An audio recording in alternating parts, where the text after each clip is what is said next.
এই এখনো শুকায় নাই। অনেকের কাছে মুসলেকা চায়, মুসলেকা যে বাইরে যেন রাজনীতি না করে। আর আমাকে বিশেষ করে আমি কেন নির্বাচনে গেলাম না, 12 কোটি টাকা আমার অফার দিয়েছে, স্বরাষ্ট্রমন্ত্রী বাসায় নিয়ে গেছে।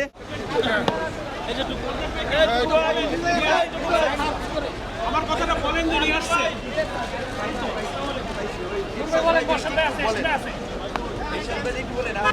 রিমান্ডে নিলে ব্যাপক টর্চার, ঝুলাইয়া গরু ছাগলের মতো ঝুলাইয়া কারেন্টের শক দেয় এবং সিনিয়র জুনিয়র নাই, চট থাপ্পড় গরুর মতো হাত পাও বাইন্দা পিটাইতেছে।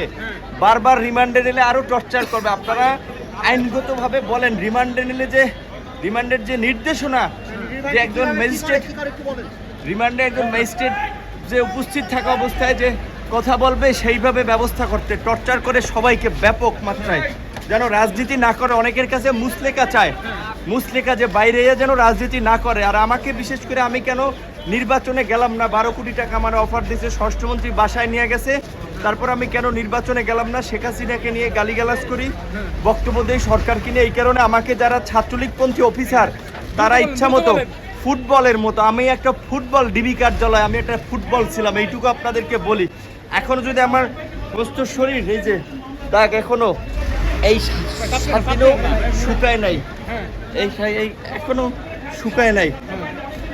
আপনারা একটু এইটা তো বলেন অন্তত রিমান্ডে যে আমরা এই সরকারের পতন ছাড়া আমাদের বাঁচার এবং জাতির মুক্তির পথ নাই। সরকার পতন না হওয়া পর্যন্ত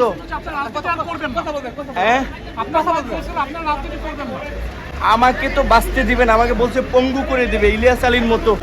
যদি আমি ওদের